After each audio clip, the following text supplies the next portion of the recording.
Hey, you guys, welcome to the very first episode, right? This is the very first episode where I'm going to be interviewing my friends, you know, and this one's going to be a special one. We'll kick it off with Jim, who was actually involved in the late 70s, early 80s punk scene there in LA, which I've always had friends that got into some of those bands. I wasn't necessarily in those bands, although I like that genre of music, right? But the show going forward, I'm gonna have Jim on a few times because he's got some good stories, man.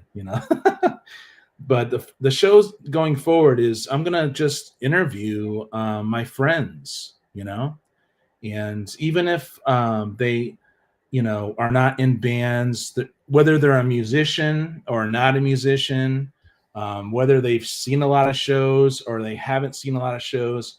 It's just that I know, especially in our formidable years, we our personalities are shaped by music. Especially those of us who were teenagers in the 20th century, right? And so I know as we get older too, it's hard to go back to that childhood wonder, right? Or that where everything is brand new, everything is fresh, or whatever. But I'm just another dork, with a laptop here having fun with my friends, and I hope you enjoy the show. I'm also a music producer who produces music on a laptop, like a dork, you know. And what I'm going to do here is I'm going to share a screen with this right here. So this is going to be, I'm going to release this, I think, a week from today, either today or Saturday. And I'm going to have a listening party like I did last year. And every song of this project connects. It's like one huge freaking concept album, except it's from like 7 to 9 different character perspectives, right? And this one's called Discarded Time Path Obsolete Report. It's not available right now, but it will be in a week from now, right? And you can click on the songs themselves, and in here there'll be added links for people who are interested in that. I really look up to Brian Funk and his Ableton devices, so I like shouting him out and put his links in there whenever I use an instrument, and also, so here you go. This one's about Ripley Cates, right? Blah blah blah. He's this and that, and we last left him at this song, right? And then you could click on that link, and because the order of the songs on the albums are not linear, but you could click on these links and you could go to the next song in their story. Because I'm freaking crazy. That's why I'm doing this here. I have more releases here, but what I'm truly excited about is you go back to the beginning here, and a lot of these songs here I'm going to redo because back in the day, when I started, I've been doing this for years, you guys. I sucked. I sucked on a lot of this stuff, and now I think I know how to do this. So I'm going to go back to the beginning, introducing these characters, right? And I'm going to redo them, have someone help me mix and master, and then release them as streams. And I'm going to be babbling about each song in the character's progress. So I'm really excited about this, man. It's years in the making. And yeah, that's all I want to say about that right now. So I'm going to click out of this, and I want to thank you for putting up with me. And here we have Jim. Howdy, everybody. How you guys doing today? Should we say hi to the chat really quick? Oh, yeah. What up, brother Tat? Thanks for being here, man. Really and I'm glad you're liking the Space Monkey buzz cut. Yeah, dude. Summertime, right? You got sometimes you got to cut that. Well, I hated the hair. Like I said, I had it for the wife because she loved the curls, but I am done with it. Yeah. What's up, Matthew? Jim's one of my main men here. Matthew is too, man. So is Kirby under the cowl of MS. Yeah, dude. I'm here to, like I said, I'm going to interview my friends, whether they're there are people on Facebook who I've been friends with for years and I never talked to, and they want to talk about their personal music story, right? It doesn't even have to be like who you know or who you met or if you're in a band or blah blah blah. It's just about music, and 20th century music, and I have to kind of know you. And I know a lot of people on Facebook too. Hey Roger, what's up, dude? Even people in my past. Hey Roger, I love you, man. I love Roger. Thank Metarog. you, Raj. Thank you. Metarog. Right? Even people in my past, my best friend back in the day. I had a few best friends, like Max Reinhardt. He got me into so many great bands. I'd like to interview him someday. My friend David Lepak, who is, we're talking childhood songwriting guy who influenced me, and Sheila Sweeney influenced me, and my cousin Troy Doobie. I'll interview anybody of my friends, and we'll just talk. I want to bring it into a linear perspective, right? Which I'm a hypocrite because it's hard for my brain to do that, to think linearly, go back all the way, and, from the beginning and start talking about things. But I'm going to do that with Jim here. What up, Kenneth Bird? Thanks for being here, my man. Okay, dude. Hoo-yah! Yeah. Yeah, Jim is a soldier, that's for sure, man. Dude, they would reject me like a forget it. So should I do this, you guys? Should I put us back here? That's Or do you fine. want us up front like that? I don't know. I'm cool with whatever. I'll let the chat decide, Yep. All right, Jim, thank you so much for being here, man. When you were young, you got exposed to a lot of great, historic, influential music from the Yeah. LA scene. That Um, And I want to ask you, but I want you to go maybe slightly before that and just Okay. ask you, okay, Jim, what was your life like and what did music mean to you at the time when you were younger? Oh, that's easy. When I was a young warthog, um, okay. I was born in San Francisco. Never knew my father. Um, and I don't know how or why, but we left San Francisco, lived with my mom's aunt, who, okay, they're Italian Catholics, very strict. My mom was poor. We were on welfare. I didn't know any of this stuff. My aunt, her son, who was my uncle, Uncle Donald, growing up, he was in a lot of movies in the 40s, as a kid star. They used that money to buy a lot of properties. Okay. So we lived with them, didn't have to pay rent. I went to public schools and all that stuff. When I was young, I was an only child, basically. I was spoiled. It wasn't until I got much older I realized I had half brothers and sisters because my father was a man whore. And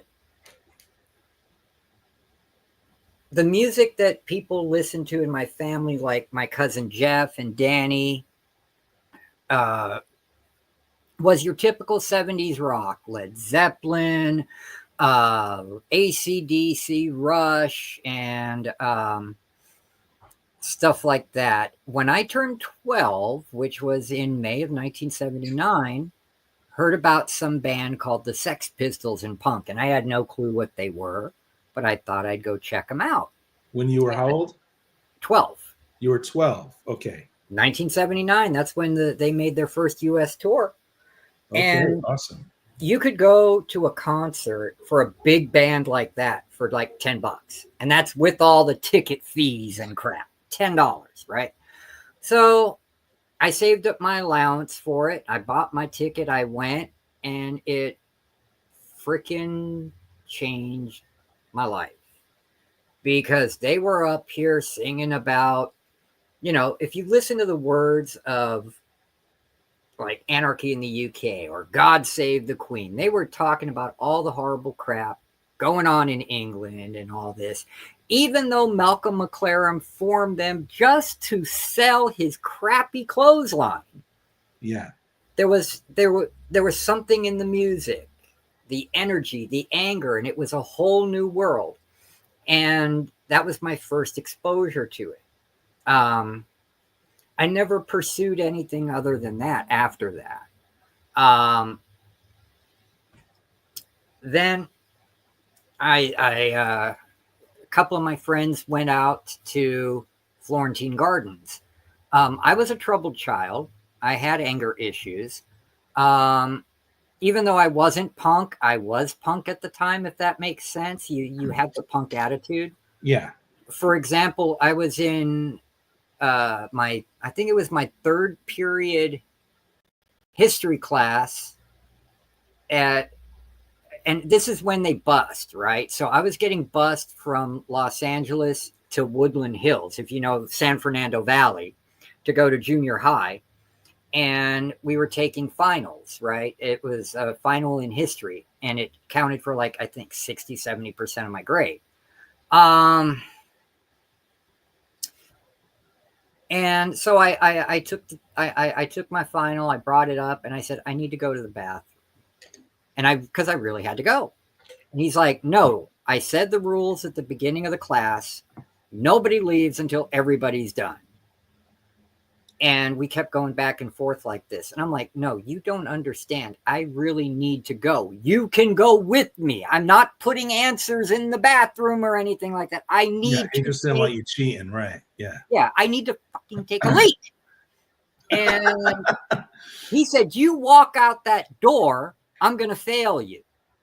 And I'm the kind of stupid motherfucker like, oh, you're going to push me? You're going to fail me? Even though I know I aced this test? Well, if I'm going to get an F, I'm going to get an F. Saying for F a you. good reason.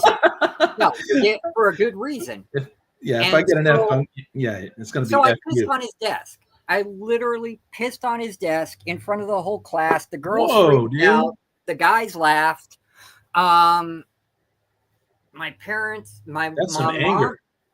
My mom and my aunt had to come all the way up to Woodland Hills. I had to go to a psychologist. And I'm like, 12. No, that was junior high, 9th grade. So what was I? 14 then? Okay, you were 14. Okay. Yeah, because 7th grade is you're 12. Yeah, when you're 14, you think you know everything. It's just it's a fact. Yeah, but not only that, I mean, it's just, dude, don't tempt me. Don't sit here and say you're going to fail me, because I'm like, fuck you. If you're going to fail me, I'm going to give you a good reason. Yeah. You know? Yeah. And I couldn't think of a better reason than that. It was either piss myself or piss on his desk. So needless to say, I couldn't go to that junior high anymore. I went through 4 different junior highs before I finally finished the 9th grade. Yeah. And when the last one came, that's when I discovered I really got into the punk scene at the end. Of my last year in junior high was 9th grade. So yeah, 14, 15. And I was going to clubs and shows by myself. And it was a trip because it was different. So what bands were you seeing at this time? This is 1980 or 1979, 80, 81, well, something like that? Okay, 1979. So if I was 14, it's like 1981, 1982. Right. It was pre-Henry Rollins, Black Flag. X was starting out, Germs, all that kind of stuff, you know. TSOL,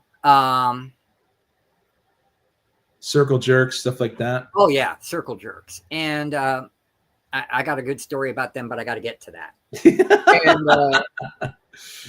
And I almost, now the school I went to finish junior high was Westwood Junior High School. If you know anything about Westwood, here's Beverly Hills, here's Westwood where UCLA is, and then there's Brentwood. So we're talking big money, ritzy people, beautiful public school. Everybody in there was preppy. Yeah. And I'm this dude, my first day of school there, I went in with 21 hole docks, bondage pants with all the straps, a mohawk dyed blue. Dang, dude. And Circle Jerks t-shirt that said Group Sex on it. Yep, and that was their album, right? Yeah, that was the first album. Yeah.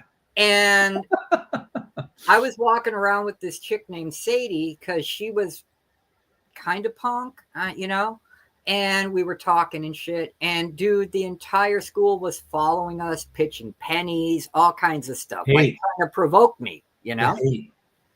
And I'm looking around and I'm like, are they treating me like I'm a sideshow freak? I'll give them something to consider me a freak about. Yeah. And she's like, no, just ignore him, just ignore him, just ignore him. So, okay, I'm cool with that. And I'll never forget the counselor there. For some reason, he was really concerned about my well-being. Because, see, what was going to happen if I didn't graduate from here and go to high school, I would have been sent to youth authority, YA, till I was 21. Wow. So I had to play the straight and narrow, which was really hard for me to do. Yeah, dude. And so, yeah, I had... So you were punk and you didn't really have friends that were. No. You were yourself. Yes. It wasn't until I dated Kelly, and I'll get to that too. And I started hanging out with her. Her best friend had an older brother who was punk, and we started hanging out and started going to gigs with him. That's how I met the Circle Jerks, and I was beer bonging with Greg and the other guy in the back of their pickup after a gig. But anyway, 16-year-olds should not drink. Okay, no. I'll say that. 16-year-olds should not beer bong. It's just, oh God. Anyway, I enjoyed art class. Okay. And art, because, I grew up on comic books. So art was kind of like my way to get out frustrations and all kinds of cool stuff. And there was this chick I had a crush on, and we were doing, life portraits. They put some tables together. She was in the center, and all the tables were around her in the center. Right. And you what were you working with? Charcoal? Yeah. And so I was just doing it, and I'm like, oh, this is heaven for me. I'm 14 turning 15. Yeah, I was turning 15. Young, and dumb, here's the chick I like, in the early 80s, dressed all 80s out, and I get to draw her. I'm cool with that. Yeah. And we're 20 minutes in, and the teacher says, okay, you're done doing the female form. Now it's time to do the male form. I'm like, no, I'm not doing the female form. I literally said that in the class, and everybody just kind of looked. And they're like, well, it doesn't matter if you're done. I'm going to grade what you have, and you're going to draw the male form. And I'm like, okay, fine. Who do you pick to be the male form? He said, well, you're going to draw me. And we're talking about a pot-bellied, bald art teacher with glasses. I'm like, and I said this in class, dude, I don't want to fucking draw you. Just like that. Everybody started busting out laughing. Yeah. And so we're going back and forth because he's looking at it as me trying to undermine his authority. And I'm just being honest. It's like, no, dude, I don't want to fucking draw you. I want to finish drawing her. Yeah, I'm not done. I'm not done doing the other thing. Yeah. Yeah. And she blushed. And finally, he tried to really push the authority, man. Yeah. And he's like, if you do not do what I say right now, I'm failing you. And you know what happens if I fail you. And you've heard that one before. And I'm like, that's it. I changed. And people in the class said it. There's something in my face that said it. And I looked at him. I'm like, you're going to fucking fail me, you dickwad? I'm going to give you something to fucking fail me for. I got up, picked up the fucking cheesy wooden chair they had for us, and threw it at his ass. Wow. And the vice principal and a security guard came in, carried me to the counselor. They were ready to send me off right then. And the counselor, I'll never forget him. His name was Al. I don't remember his last name. And it was pretty obvious he was gay. That didn't bother me. Right. But, back then. You had anger management issues pretty much. Yeah. And it was back then that uh, you know, the scene for the gay people, it was underground. It wasn't open like Yeah. it is now, where you can be yourself. Right. Um, but he's like, Jim, why do you keep doing this? Don't you know what's going to happen? You're going to ruin your life. Blah blah blah blah blah. Come talk to me. And I'm like, dude, I'm not going to talk to you, man. You don't dig it. Because I knew what happened if I talked about my situation, what I'm going through. I'd get taken away from my family, get in foster care, and foster care is no better than where I was. Yeah. So screw that. And so the gigs This were an this was outlet. like this was around like 81, 82, and Yeah, you were just filled with anger pretty much. When you simply express yourself, right, and your honesty, and then someone shoots it down, that just freaking irked you. That set you over the edge, and you yeah, raged. And the music that you were listening to, you said the first band that you saw was Sex Pistols at mhm, 12, yeah. right? And you saw that on your own. And how did you stumble into that? Because I saw someone handed me a flyer, Right. you know, for the gig. I think they were playing. It was somewhere in Los Angeles. I can't remember. It's so long ago. I mean, that's 1979. You could look it up when they played in L.A. I can't Yeah. remember where it was. I just know it wasn't Hollywood. I know it wasn't like at the Palladium. It wasn't at the Hollywood Bowl. Uh, And so or from there, you just got handed a flyer and it said Sex Pistols, and you're like, "What?" Right? yeah. You And never where heard we of had them? the tickets, what day? No, I didn't. I didn't know anything about You it. didn't Like know, I and said, so you just grabbed the flyer, and then you went and bought a ticket and showed up, yeah.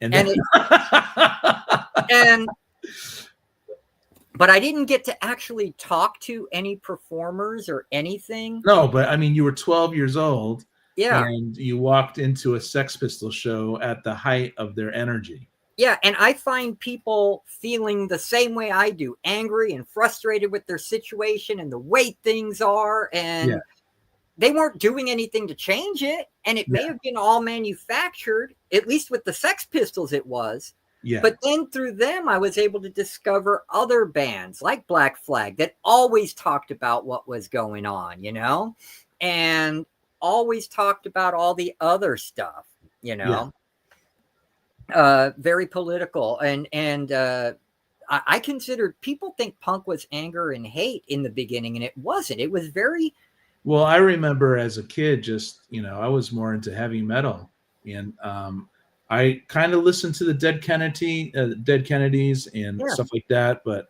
I just never really jumped in. So Well, I admire kids who did that. Well, see, if you listen to that stuff, like the Dead Kennedys and Bad Religion, that was there. That was message music behind the angry guitars and drums. It was all. So It was all message. Sleepy Reader has a question for you. Do you, if you know this, because you were just a 12-year-old kid, but is that the gig where the Sex Pistols broke up? In '79, no, it was their first tour. Did they break up on their first tour? I don't think No, so. I They don't think broke so. up after the second album because So that's that opened your mind, the Sex Pistols experience. You yeah, later, what was your next show after that? But you were a troubled kid. yeah, Just when you didn't like someone reprimanding you for something when you were being honest about something. That was your mo. And you also started now when you started dressing in a mohawk and you were original punk rocker, right? And the yeah, kids didn't understand you, and the kids hated you for that or made fun of you for that, right? yeah. And a lot of What people in compelled the you to do neighborhood. that? What compelled you to do that? Was that Sex Pistols show, or was it much later? No, because I started seeing how people were in the scene, going to gigs. I was just I was just a normal goofy guy who had blonde curly hair going to these gigs. I didn't wear glasses back then. Yeah, And I saw X when Billy Zoom was still their guitarist. cool. Um, and I What a loved great, Billy Zoom. what a great band though, with having Yeah. those two vocalists there, and When when I met Exene Cervanka, she was with Lydia Lunch. She was always palling around with Lydia Lunch.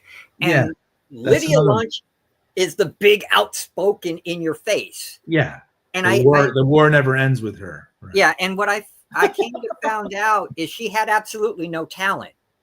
She was like a Kardashian. No, seriously. Yeah. Absolutely no talent. I'm laughing but just famous for being there. Yeah. Yeah. Okay. So you it's kind of a blur maybe for you, but after that like Sex Pistols show, what was the next show that you went to? Oh my God. I went to a lot of little shows. But that just opened your brain. You're like, I want to go to more shows, right? Yeah. When you were 12. Yeah. Right? And between the ages of 13 and 14, I was going to gigs in places like Venice Beach, Santa Monica, Hollywood. No, you went to Hollywood to see a lot of the bigger names, actually. But they played all over. Sometimes they play in the Crenshaw district, and they'd be in. Well, thank you, Jeff.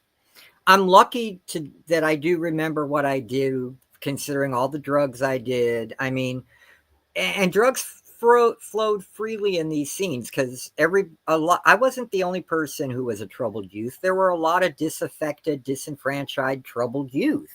Yeah. And we would drink and whatever, and just our fuck parents, fuck society, fuck this, fuck that. And yeah, I had anger issues. You're absolutely right. Under the cow. Okay. And I don't know why I hated. There was no reason I had it. No, but see, things like that could be civil disobedience, against authority. Respect is earned. Okay. And in order for me to respect a teacher, that teacher has to respect me. And if they have no respect for me, why should I respect them? Yeah, I literally had to go to the bathroom, and I explained that to him. And I mean, I'm honest. I'm always upfront. Yeah. When I said I was a junkie for 20 plus years, I can show you the track marks. Okay. Yeah. The scars are still there. Right. But it's okay. So that's an admirable trait, especially when you're young, to do that. And so there was drugs flowing in the scene. So from Sex Pistols, you wanted to just, I want to experience that more. I want to see more shows like that. And so do you remember your earlier shows after Sex Pistols? I found, like I was saying, at places like in warehouses, they ran out of warehouse, and anywhere from 4 to 8 bands would play, and you paid a $10 cover charge. Yeah. And you'd see all these bands. And that's how I saw 45 Graves, TSOL, More Black Flag, Suicidal Tendencies before they got really big with that song. Yeah. And a bunch of others that I can't remember. I know. So you were going to these shows because you wanted to go to shows, and you didn't necessarily know who they were. You were experiencing them for the first time live before an album. Yeah. Right? Yeah. And then none of these guys got signed for albums yet. Yeah. And would you buy their merch, or did you have the money to buy their albums? No, I was lucky. I had the money to buy my Circle Jerk shirt and my bondage pants. Right. And my boots. Yeah. So I went to a lot of those kind of gigs, and then someone, we were all, and this, everything in the beginning was about the music, and in the beginning there really was no hate against new wave stuff, because a lot of the people who did the punk scene and wrote magazines about the punk scene also did new wave experimental avant-garde music. Yeah. No, I never. The Runaways started in like 77, 78. I never got to see them. I would have loved to have seen Joan Jett and Lita Ford young and hot. That would have been awesome. But no, I never got to see them. It was mainly the local LA bands. Okay. And the thing is, everything was about hookup culture in the punk scene too. Because it was an act of rebellion too. Oh, kids aren't supposed to have sex, so let's have as much sex as possible. Right. Yeah. But I I didn't want that. I was like, I want to meet an actual girl and, you know, sit there and have an actual girlfriend, not just Yeah. fuck. Yeah. I'll answer your question in a minute. Yeah. Uh, Thank you, Matthew, for the questions, man. It's so awesome. We're gonna try getting through some of his story first, and then yeah. we'll go to questions. But yeah, I really appreciate you being here, Matthew. And at that time, a lot of clubs started opening up and having teen nights. You know, you had to be under 18 to get in, and it was cheap to get in, like maybe $5, and they'd give you free soda. Refresh my memory, Darby Crash. I don't. What band? Or that was that the guy from the Germs? Because if it was, he was a junkie. I shot up with him, dude. I mean, Yeah. that's all I remember. So you went from Sex Pistols to the scene, and it was kind of a Yeah. blur, but you were seeing awesome freaking bands, and you were doing the circle dancing, and the I don't know if they called it moshing. Did they Back call it? then, it was called skanking. Yeah. It wasn't slam dancing; it was skanking. Slam dancing, skanking, and then moshing didn't come till stuff like Slayer and all Yeah. that, man. That's Okay. when they started calling it moshing. And there was a So, hookup culture, and you were meeting people, and you were partying, but you also party. You didn't want to go too crazy with just the hookup culture. yeah, Um, especially because then AIDS was big, and, you know, everybody thought, well, fuck it, we're going to die anyway, you know? Very yeah. nihilistic. Um, but I wanted to actually meet someone that I could have something more substantial with, which is weird at 16. And a couple of my friends were like, well, hey, we can check out a couple of clubs, you know, Right. actual dance clubs. One of them was the Odyssey, which Wednesday nights they had a teen night. And the reason they did that was very nefarious. There's a whole documentary about the Odyssey nightclub off of Wilshire and La Cienega here on YouTube. I suggest you guys watch it. And it Okay. got shut down for its nefarious purposes. But none of us knew that at the time. Right. And the other one was the Florentine Gardens, which was off of Hollywood between Vine and God, some other street. But I remember the Florentine Gardens, and we'd go there Friday night. Right. And most of the time, we didn't meet anybody, you know? Yeah. And we just hung out, hanging up against the wall, smoking cigarettes, because you could smoke in clubs, you could smoke Yeah. in bars You then, could and all smoke that. in high school back in the day. Yeah, Yeah. smoking in the boys' room. Yeah. But one night, nobody wanted to go out with me. They were going to go to a gig, right? Right. But me being, yeah, I was 16 by this time. And I dropped the mohawks. I was just pretty much like kind of buzz cut like I am, except it was dyed like blonde, like platinum, like almost white blonde. Okay. And if you imagine me with no glasses, you know, my eyes are really blue. Yeah. And I'm pale, and then that's platinum blonde. I look like this crazy albino punker, you know? Right. Yeah. Because I still wore my docs. But I started working at 16. Right. And I was working, doing ad specs part-time telemarketing. And because there's tons of phone rooms in Hollywood, man. They all paid minimum wage plus commission. You work 4 hours. And back then, minimum wage was $4.25 an hour. So you wanted that commission for, and selling ad specs is advertising specialties, pens with the company name on it, Yeah. keychain, stuff like that. Right. And you made money off of selling that stuff. So going to school during the day, get off school, hop on several buses to get back up to Hollywood, work for 4 hours, get home by 8. Do it all over again. So you look forward to those Wednesdays and Friday nights, you know, because I was trying to be independent because my mom didn't have money. Right. And I could afford what I want. So I bought myself a pair of black and white creepers. Yeah. Okay. You guys know what, y'all in the audience know what creepers are? Yeah, Darby Crash. I do know him from the Germs. Yes, I didn't know his name, but I knew who he was because I shot up with him. I got stories about other people I shot up with too. But okay. Anyway,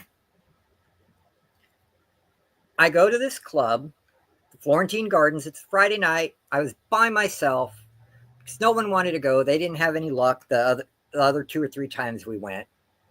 And it was K-Rock night this night. And we were back then. Richard Blade was big. He was an Aussie who played all the 80s music. He was in love with the chick from Berlin, and he would Nice. play all that stuff. Yeah. Cool. And they were playing with some of the danceable stuff from The Cure, Echo and the Bunnymen. This is early stuff too. It's around 82, 83, right? Yeah. So it was like Killing an Era, Boys Don't Cry, stuff like that. Yeah. Yeah, I love that. And here I am. I'm skanking. Okay, because it's a big ballroom like place, right? Yeah. And couples are dancing, whatnot. But I'm just by myself. So I'm just literally skanking by myself around the entire fucking place. Yeah. And there was a stage where there were tables and chairs and people sit there. And I guess I caught the eye of Kelly up there. Kelly was my first girlfriend in the scene. And actually my only girlfriend in the scene. We were together for about 1.5 years. And even after we broke up, we were still good friends. And she never dated anyone. And I thought that was very cool because it would have killed me, you know? Yeah. But anyway. Well, yeah. And that's because that's what you were. Yeah. That you were a young man who actually wanted to date and have some true companionship and love. Yeah. And I'll never forget what she was wearing. As I'm skanking around, I see this chick get right in front of me in my path. And I stop and I kind of look at her like this. And she just said, hi. And she's wearing like a kind of black and white, big checker type A-line dress, like a 60s mod dress, black tights, white go-go boots. Yeah. She had a blonde hair, kind of like a bob A-line cut, and she had blue eyes. And she said, hi, I'm Kelly. I'm like, hi, I'm Jim. You know, duh. Yeah. You know. Yeah. And we just started talking, hanging out, and we ended up being an item. And Cool. She was into the punk scene, but more into the mod and ska scene. Yeah. And I still like punk, but I was starting to get into that, listening to Special, Selector, The Beat, and other stuff. Yep. And so when I went out to club nights, I was going out with her. Right. And I started dressing like a rude boy, okay? So I had my two-tone suit with my creepers, and I still had my platinum blonde short hair like this. And we're at the Odyssey on a Wednesday night, and we're out on the patio being the cool kids smoking cloves, because that's what you smoked back then, was cloves. How ridiculous. I hate those things, man. Yeah. Oh, God, they killed you. They put you know. I know. I remember cloves now. I remember that, yeah. And in comes Rodney. Wow. Bingenheimer. Wow.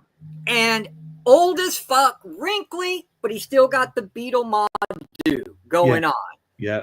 And on his arm was this chick, literally looked like Marilyn Monroe. Wow. And my jaw dropped. Because I always loved Marilyn. I grew up on Marilyn movies. I'm Like It Hot, 7 Year Itch, and, you know. Yeah. Yep. And the chick from, who's another one I really dug a lot? The chick that was in Breakfast at Tiffany's, famous actress. I can't think of her name. Anyway. And Kelly's all, do you know who that is? So she already knew him? Yeah. Well, she knew of him. She's like, that's Rodney Bingenheimer. I'm like, who? Now, you guys, Rodney Bingenheimer, for those who don't know, I didn't really know because I'm not some know-it-all.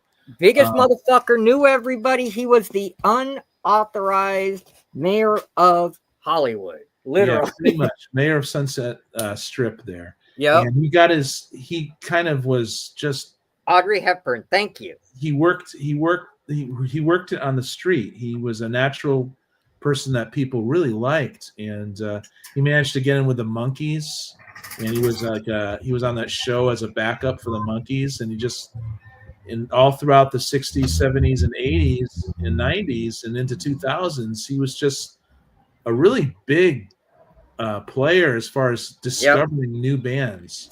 I was shocked that he actually helped discover David Bowie. I mean, David Yeah. Bowie had an album, I think, at that time yet, but he would bring in people from England and make them popular, and then he later became a Yeah. DJ. So this guy, yeah, it's really interesting that you met him. Go ahead. Are you there? Yeah. He was. Yeah, I'm here. Can you hear Okay, me? cool. Yeah, no, it's cool. Okay. Yeah, and this is how I met him. And you know, I'm dressed like a sharp, a two-tone, a rude boy, and Kelly's wearing one of her little A-line dresses, but she's got sensible shoes on, and she's wearing her parka. And he kind of looked at her, even with that girl You on his froze arm, up there. and You then froze up, mingled buddy. through That the was crowd. funny. You actually froze up there. That was funny. Oh, okay. But then he came back because he was working his way through the crowd, and he stopped and talked to us. And he's like, "Are you guys mods?" I'm like, "Oh no, I'm no mod." And he's like, "What about you?" To her, she's just like, Kelly's just like, "I like everything." Yeah. You froze up again. "Oh, you guys like ska music?" Like, yeah, she got me into it. I froze again. Yeah. Man, I wanted to come out and smoke a Well, you cigarette. did a little bit, right? You got some puffs in. Yeah, let me bring the laptop back in. Okay. So he's like, "So you guys like ska music?" And she's like, "Oh yeah." And I'm like, she got me into it. I'm digging on it, you know. So I actually learned to dance, but with Kelly, you know, because punkers don't dance. Yeah. And he's like, "Well, hey, we're going to leave here and go see a ska band called the Scatolites. You want to go?"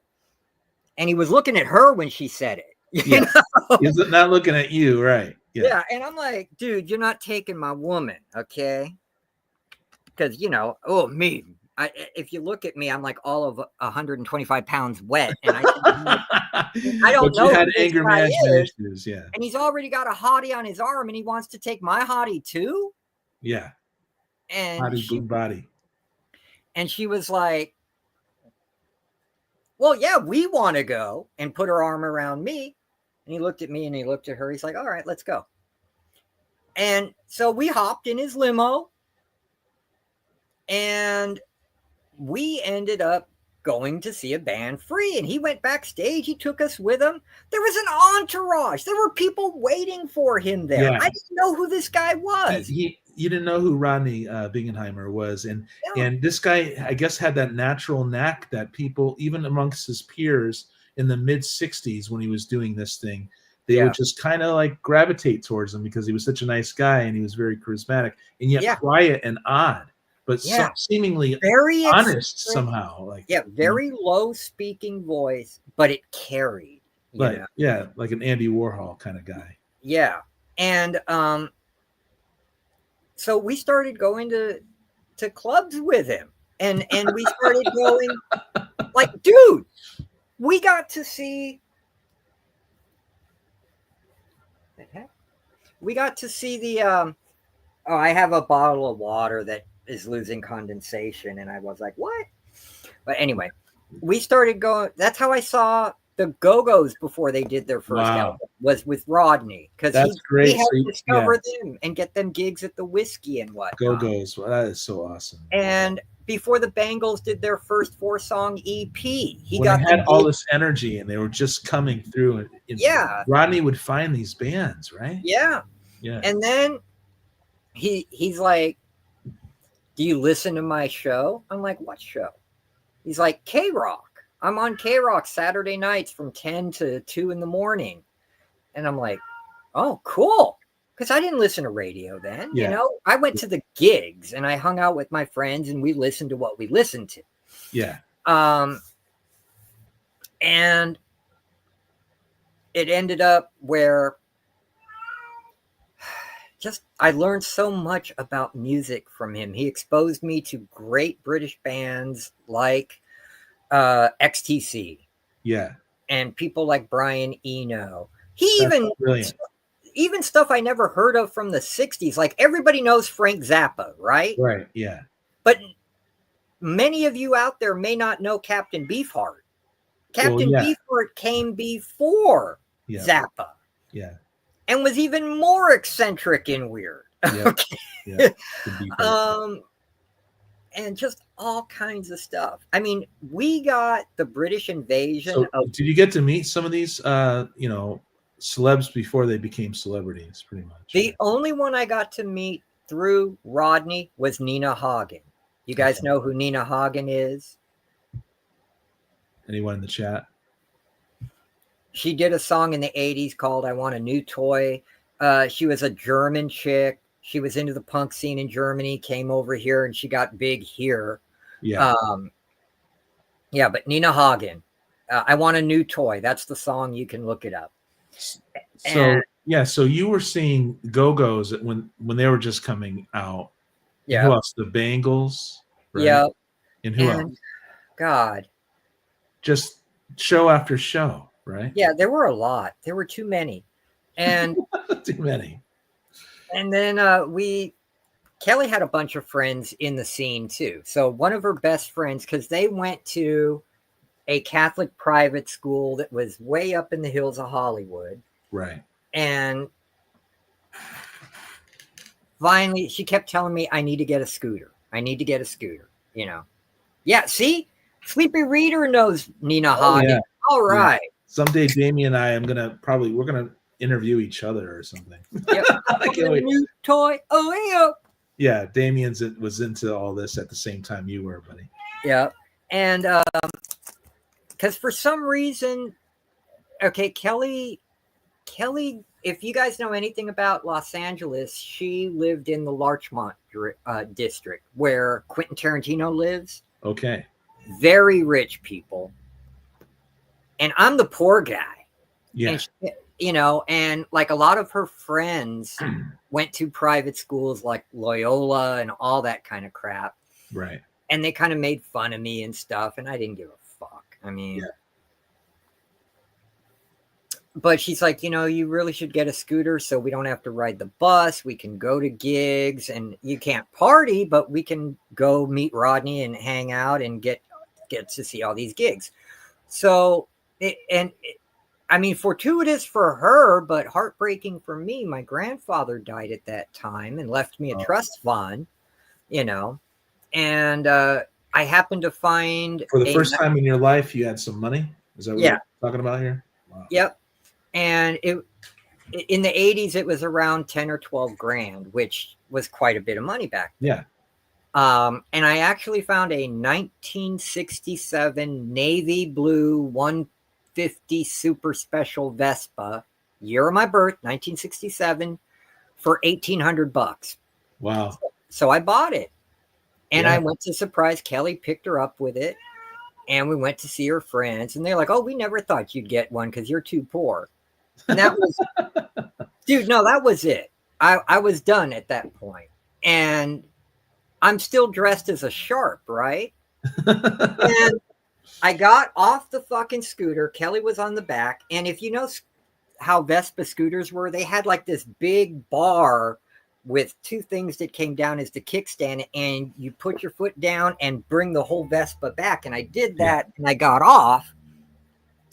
And I'm like, dude, you need to stop talking shit about me. I'm sick of you. Just your money don't make you shit, motherfucker. Okay. Yeah. And we got into it right there on the front lawn in front of his house. You and who?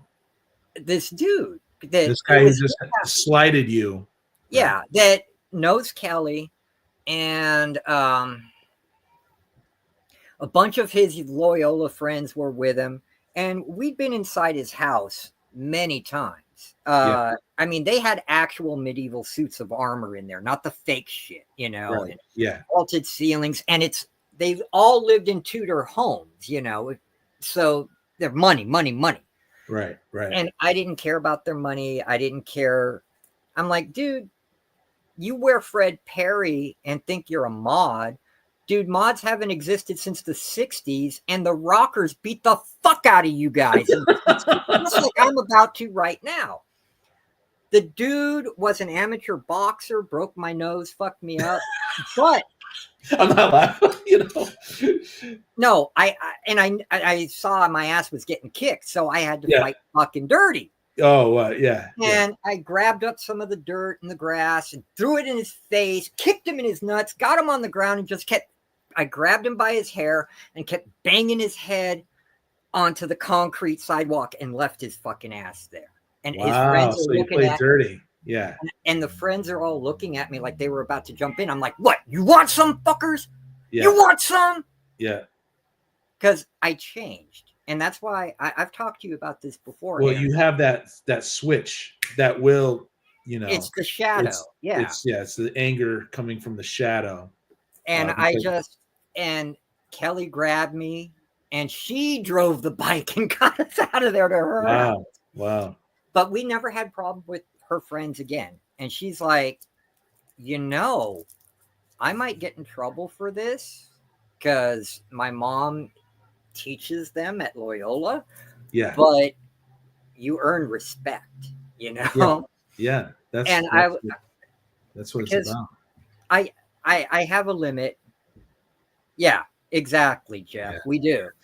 And this is great. So we're going through your childhood memories here that are associated with all that time, that music time, And we got some of the great stuff. I had more fun with Kelly at ska shows than I did going to the punk shows. Do you remember your favorite ska bands? I had a girlfriend that loved ska music way back in the day. Keep in mind, the local bands weren't big, but the British bands were, like the Beat, the Selector, the Specials. I really dug the Specials because they were about the unity for the two-tone movement. Right. But the Selector, if you guys ever listen to the Selector, they were very danceable. They had the beat down where the Selector ska does have that, Yeah, where the Selector was slow. Okay, not the Selector. I mean, the Specials were kind of slow with their music, especially the first album. But the Selector and the English Beat, they had the dance rhythm going. They had the dance hall stuff going down. Yeah. And so I really started enjoying that. So after a lot of the stuff that was happening in the punk scene, like all the riots breaking out every time, you just kind of get sick of that, especially when you're with someone who doesn't like that. Right. Yeah. And you start getting into what they're into, Yep, stole it from disco. And so I really started listening to a lot of the ska. And then because of Rodney, I really started digging on Peter Murphy. Yes. Echo and the Bunnymen. Oh, yeah, all that stuff. Sure. The Church. He turned me on to the Church. Wow. Two of their biggest songs are Reptile and Under the Milky Way. You can I love that. Well, I'm just talking for the audience. Oh, sure. Yeah. And God, there were a couple of other, and they were considered alternative. And one of my guilty pleasures at that time. Okay, and the personage of the front man, I can't stand. But the lyrics he wrote and the music to accompany it was incredible. And that's the Smiths. Okay. Yeah, no, I feel the same way almost. I kind of like him now, actually, though. Well, I just can't stand Morrissey, but he wrote such great stuff in those. He rubbed people, like Henry Rollins, and there's a lot of people that didn't like him, but what a great band! What a great songwriting band. Johnny Mars, oh my God! What a great guitarist! Yeah, everything Mars was it. Yeah, and I love that Big Mouth song too. Yeah, Big Mouth Strikes Again. But another great one was rising in the crescendos there. Yeah, another good one that's similar to that was like Rough Home Ruffians. or Rush Home Ruffians and Girl Afraid off the first album. Everybody knows them for How Soon Is Now, which, Yeah. yes, Yeah. it's a beautiful song, great riff. It's got all that teenage angst, which I Yeah. went through, so I related to And it. you were there, and you were like, okay. So Rodney was opening your brain, you and your girlfriend's brain on this stuff. Your girlfriend already kind of had an idea about this stuff, but Yeah, you were really soaking it in. yeah. And What a then, change to go from the punk, right? Well, you were still into punk though. You were yeah, still I still going to listen. shows. Yeah, and I would still listen to like new up and coming bands that were coming out. Um, But you were big in Black Flag. I mean, you saw a lot of Black Flag shows. yeah, I did not see it after the Santa Monica riot. Okay, that Okay. big gig. Once they got on, and that's when Rollins, Henry Rollins was with them. And Right. as soon as they took the stage, before they finished the third song in the set, the riot broke out. Santa Monica Riot Police came. Everybody was scattering into the Santa Monica Mall and the McDonald's there, or trying to run into the pier, Santa Monica Pier, to the arcade to get away, Yeah. because they literally were tear gassing motherfuckers in there. Yeah. It was, Amazing. And after that, they were breaking up punk shows. That was it. yeah, yeah, it And I was remember, done. yeah, I remember, learning about that with Circle Jerks and all Yeah, those bands. They were just getting broken up. The fire marshal would just show up, and then the cops would show up, and they weren't even doing anything but having a show. But after that riot, it changed everything, right? yeah. And a funny story. Rodney got me to meet a lot of bands. Like, I don't know if you ever heard of these bands. One was called Salvation Army. One was called Red Cross. Yeah, I've heard of Red Cross. Okay. And God, I can't even remember. There, one of them, there was a third one that I auditioned to play bass for. Oh yeah, They didn't like me playing, but they liked my look. So they said they were going to test me out at a gig they had coming up at. What band was this? I'm trying to remember the name. It's on, the song is on here on YouTube. Look up the song Street Life. And I can't remember who did the song or who the band is. So I wasn't official with them. And we played a live gig at this little dive that was on Normandy and Melrose, which is the other side of the Melrose Strip. Everybody knew the nice, swanky side of the Melrose Strip that all the stuff happened on. That's not Haven, is it? No, They look kind of. They didn't look the no. Let me get on the YouTubes and I'll tell you. Red Scare. Is it Red Scare? Yes, Red Scare. Thank you. Yeah, and it was a song. The song that got on Rodney Bingham's "The Best of New Punk" Volume 3. That song was done, and Cool. I auditioned for them. I couldn't play for shit. I was as bad as Sid Vicious on the bass. Well, it's a similar story, or that just the look they decided to put you on. Yeah, but we went to this live gig, and they were worried because it was a 21 and over punk bar. Okay. Yeah. I'm like 17. Okay. Yeah. I should not have been anywhere near this place. Right.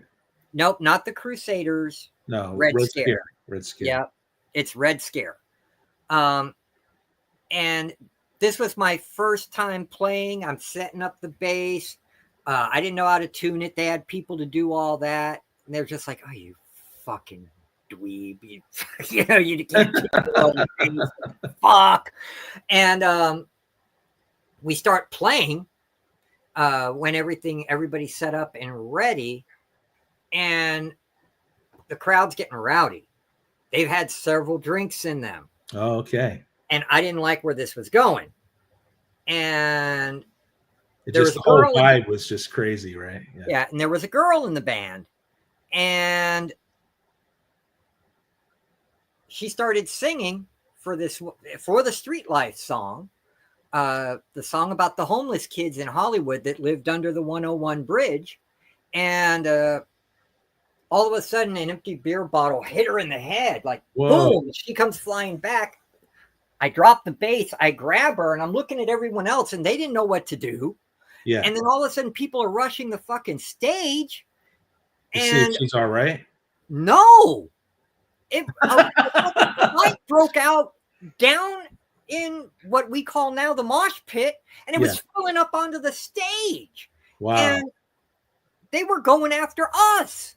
And all I knew is we had to get her out of here because she's fucking bleeding from her head. Yeah. I'm 17. I'm fucking freaking out. So I grabbed, and I'm still, okay, keep this in mind, guys. The height and weight I am now, I was at 12. I was 125 pounds and I was 5'9". Okay. All my life. So at 17, still built like this skinny kid with chicken fucking legs. I swear to God, I grabbed that guitar by the motherfucking neck like it was Conan's axe, and I said, "By Crom," and I started swinging it to keep fuckers back. Yeah. I actually hit someone. They turned like this. Hit him in the back so hard, he fell back. The damn thing broke at the neck where it connects to the rest of the guitar. I'm like, fuck this, let's get her out of here. And we got out the back, and I never saw them again. I had nothing to do with them. That was the end of your little stint with Red Scare.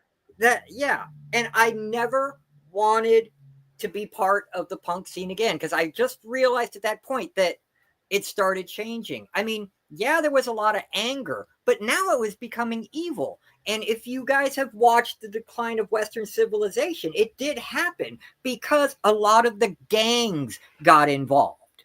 Right. Okay. Yeah. Like people, there were gangs. Nazi kids were actually coming out. Yeah. Yeah. Oh God, the neo-Nazis everywhere. Why do you think Dead Kennedys said Nazi punks must die? Everybody hated them. Yeah. And they were showing who they were.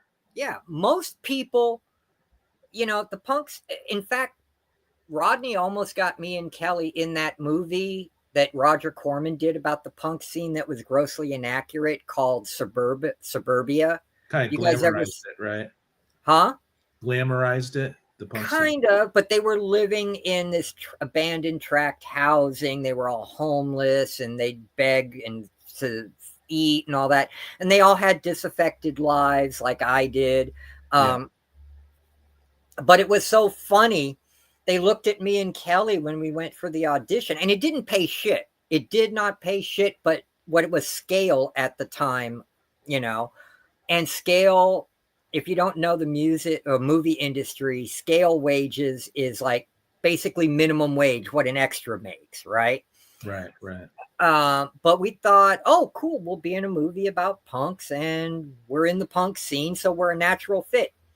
They told us we didn't look punk enough. We didn't look look disenfranchised enough. Wow. So we didn't get picked.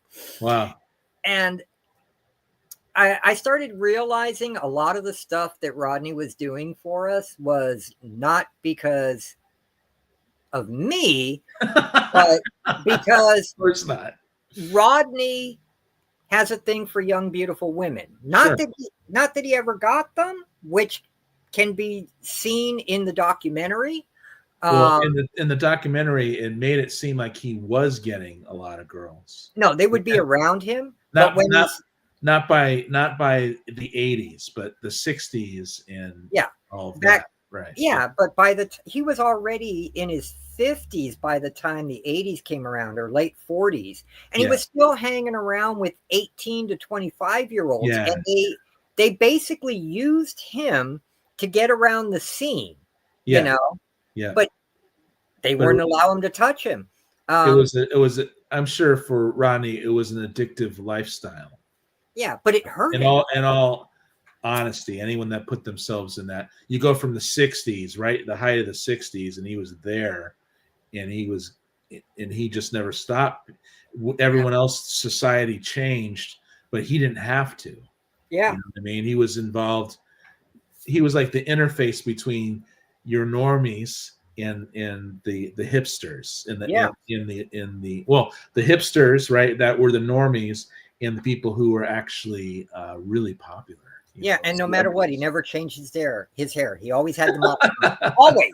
But to his credit, though, he didn't stay in that music. He actually pushed the envelope and actually helped popularize punk and new wave and all kinds of stuff. Yeah, I mean, he pushed the Ramones, he pushed Blondie, he pushed Yeah. all kinds of stuff when people were trying to push the Bee Gees on us. God bless him.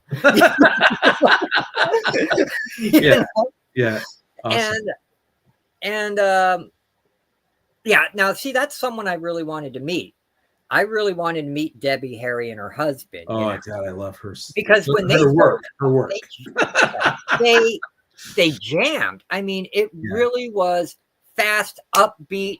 And that Best of Blondie, I would recommend that to anybody. Best of Blondie with that song "Dreamin'," that was beautiful. Yeah, it's just beautiful, man. Yep. And another band I wanted him to introduce me to was the Buzzcocks. I love the Buzzcocks. Oh, sure. He wouldn't do it. And finally, when Kelly turned 18, she went off to college. She wanted to be in politics, right? So she went out of state, political science, all that stuff. And I didn't really talk too much with him anymore. That's when I started realizing, you know what? He wasn't really my friend. He was nice to me because of Kelly. Yeah. Because once Kelly was out of the scene, I didn't get to talk to him too much. Right. But his handlers, okay, whether you believe it or not, he had people that had to protect him because he was well known. Yeah. And these people were ex-gang members. Okay. They were ex-gang members. Yeah. These guys protected Rodney. Yeah. And you would hang out with them. It started becoming when the girl was leaving, you were hanging out with them a little more than Rodney himself. Yeah. And they told me that Rodney was like this. It's like, dude, you were around him because of the girl. And that's just who Rodney is, you know. Yeah. You gave him a little bit of hope, dude. I'm like, what do you mean? He's like, well, look at you, bro. You know, they were straight up like me. They knew I was straight up. I could handle it. Yeah. Because I know I'm not a good looking guy. And they're like, you know, dude, you're just, you know, you're not the epitome, and neither was Rodney, and you had her, dude. Yeah. And even when you broke up, she was still faithful to you. You know, they exploited in his documentary the fact that he was lonely at the end of later in his life, and but you reap what you sow. But they exploited all that anyway in the documentary, I think. Yeah, they did. Yeah. Well, it was sad because me and Kelly were at that interview that's in the documentary where he's with that beautiful girl and they run up and ask him. But, you know, he was saying he's in love with her or something like that. Remember, on his way there or something? He loved her to death. Yeah.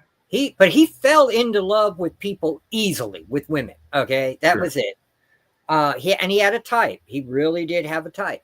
Yeah. But they came up and asked her, "Oh, are you his girlfriend?"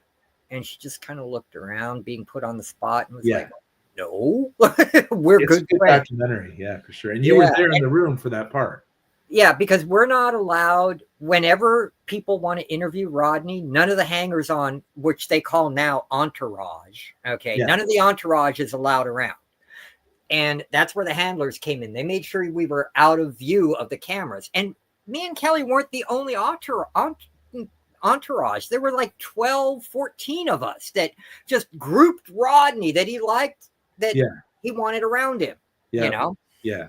Yeah. And I could see that for a young man going into even middle age, you get addicted to that lifestyle. You get addicted to the whole thing, you know? It's not, I wouldn't judge someone like that too harshly. Yeah. It was crazy because, but like I said, I became friends with the two handlers. One was an ex-member of 18th Street. Another one was a Crip.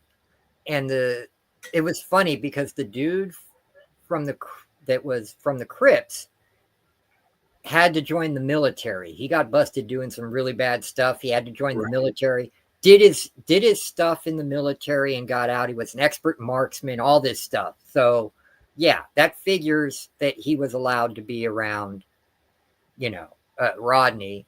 And then him and the guy from 18th Street, they were buddies beforehand. So he made sure that Rodney knew who he was and made him part of the, you know, I guess you call them bodyguards, unofficial bodyguards. Right. And I became really good friends with them. they were still able to get me tickets and all this stuff to go to gigs. And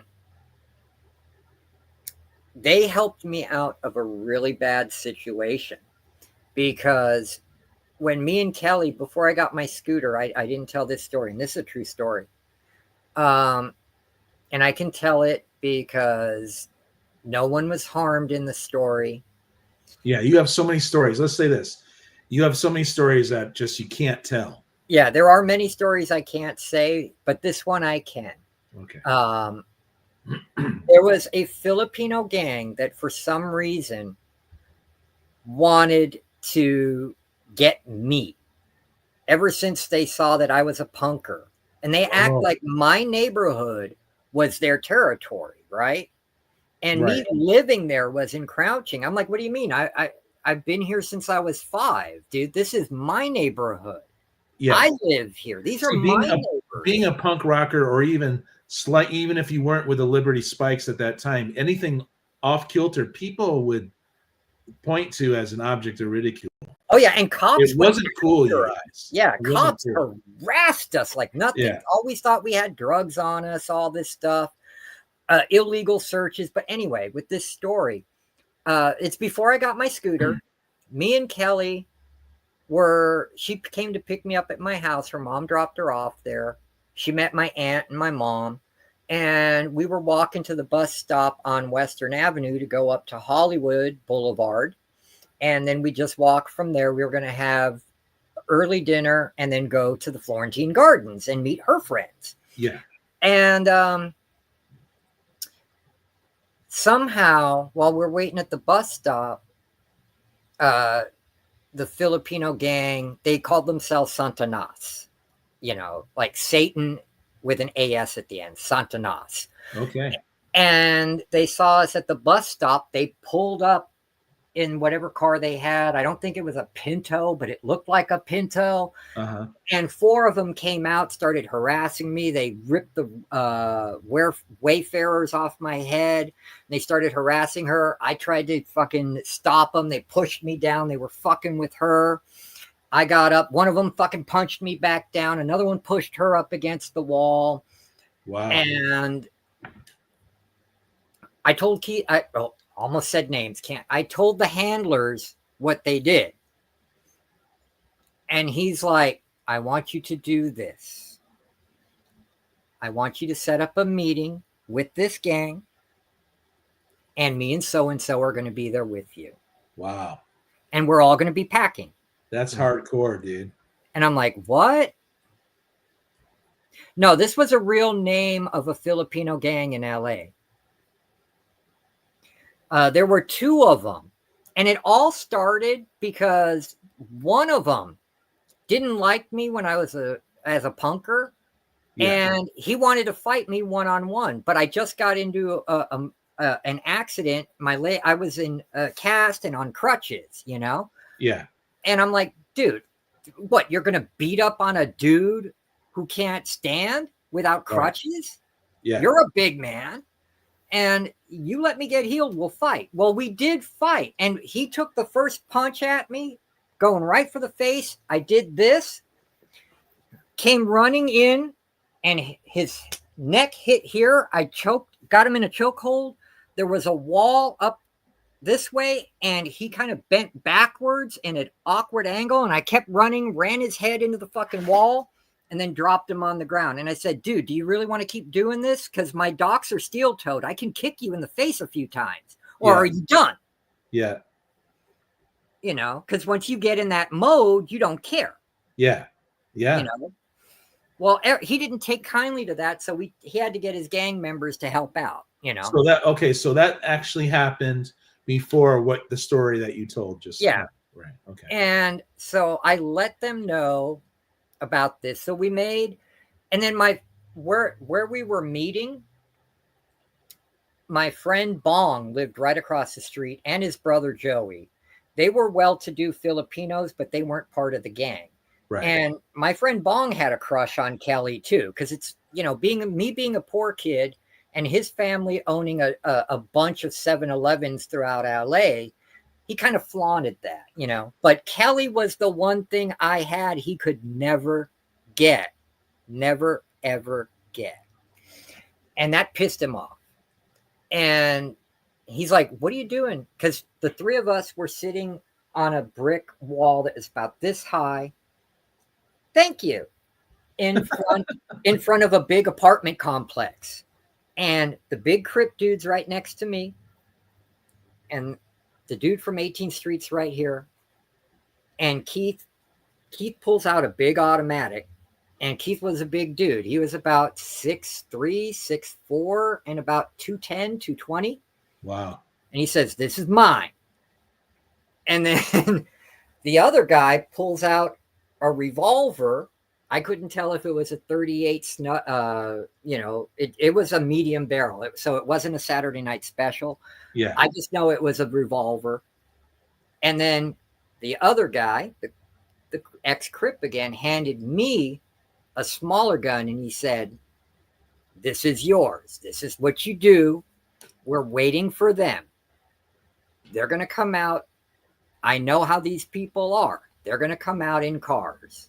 If they have guns, we're ready. If they just come out with sticks, bats, chains, whatever, we're still ready. And this way we scare the fuck out of them, and they will never fuck with you or anyone associated with you again. And those were Rodney's guys. These are the bodyguards of Rodney. Right? Yeah.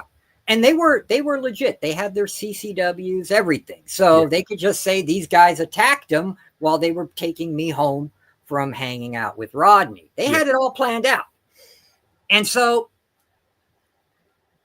the gang pulls up into cars. There were like 8 or 9 of them, right? And I'll call him K. K called it. They had sticks, bats, chains, knives. And he stood up. He said, you better be ready and don't be a pussy. That's what he said to me. Don't be a pussy. Yeah. And I'm shitting bricks. I never handled a gun before. It's the first time I had a gun in my hand. Wow. So you had with the revolver? No, a smaller automatic than his, which I found out now they don't make anymore. It's what they called a 225. Yeah. Okay. And he said, we're going to scare the fuck out of them. On the count of 3, we lift our guns, let them see them, aim above their heads, and fire. Dang. And because they were piling out of the cars with their little fucking like gang weapons and coming at us. So 1, 2, 3, boom, boom, boom, boom, boom, boom. Wow. And dude, it's scattered like roaches. Oh yeah, who would? Yeah. And dang, he was right. He started laughing. Yeah. He started laughing. And Ronald's like, dude, you're a dick. Oh, I said his name. Sorry.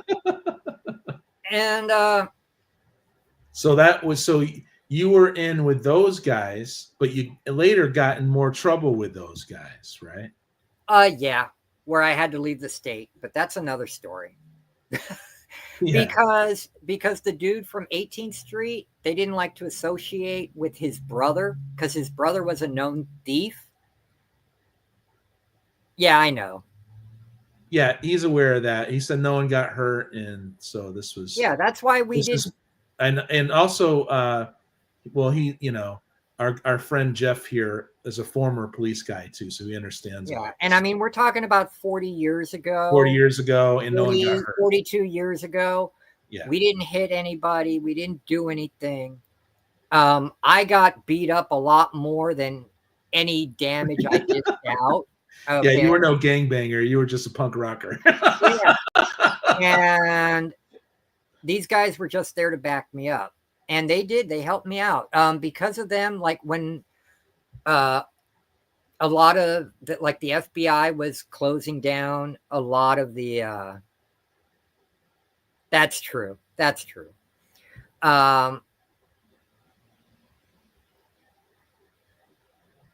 Well, good. I'm glad to hear that. That's awesome. Excellent, dude. Glad you have that whole run, man. We know this, but I was 17 at the time. I know that now. I mean, I'm a responsible adult now. Okay, I would never do that now. Yeah. I'm not like, but I didn't know Anyway, any moving better. on. Yeah. Yeah, and it was a wild, crazy time in Los Angeles, dude. This was 40 years ago. Just keep Yeah. that in mind, 40 guys. years ago. Yeah. Yeah, you can't compare Different back. world. Yeah, you can't compare back then to now. Right. Okay. Um, but the FBI started closing down a lot of the phone rooms because 95% of them were scams being run by various mobs. I always wondered why I got paid in cash every week.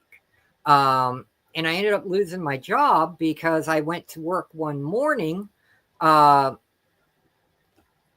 and the FBI was putting chains on the door, and the people who ran it were coming out in handcuffs behind their backs. And it's like, who are you? What are you doing here? What You house was work for this? these people? What Huh? house was this? No, it wasn't a house. It was the job, the phone room I worked at. Wow. Yeah, because it was basically a scam. They were Yeah. overcharging people for the ad specs. They weren't making the ad specs. Hey, well, we're moving it along from that story, my friend. So thanks for asking. But, Yes, you can yeah, I rewind it, did. but we're not going to stay at that story. Yeah, but that, yeah, thanks I for thanks did. for watching. Thanks for listening. I did mention them. They didn't like me because I was a punker. That was That's it. all. That's the end of the story. Punk rocker. Yeah, and it was kind of crazy. But Now I you were working somewhere now, right? yeah, And remember I told you I worked at the phone room selling ad yeah, specs over the yeah, phone. Well, right. it turned out to be a front committing mail fraud. Now I didn't know this. It was the first job I ever had, but there Yeah. were red flags. I should have known, but I'm a dumb kid. I don't know that you need to have an ID and a work permit It was for a your first job. job, right? Yeah, You were like having fun. You're like, wow, I'm gonna get paid here. yeah. I didn't know. I didn't know about. Uh, you're not supposed to get paid in cash every week in an envelope, a regular plain white envelope. Yeah. Um, so they got busted by the FBI for mail fraud. And they thought they were asking because a group of us were coming into work. They're like, "You guys work here?" He said And I was small. like, "No." Why did you know that group in Los Angeles? If that is quite interesting if you knew those guys. It is a small world. And yeah, they just didn't like me. I was a punker and they thought I was in their territory, but I grew up in that neighborhood. Um, and that was it. But yeah, and so I had no money. I needed a place to stay because I couldn't pay my rent. And they were able to, it turned out Dave Mustaine and Dave Ellison. I was 18 by this time. I was an adult, so I was cleaned up. I was listening to alternative music. Kelly was out of the picture. And I was trying to find another legitimate job. And it turned out, yeah, they they were bad like that. They were bad like that. Uh But okay, so you lost your job yeah, and and I needed a place to stay.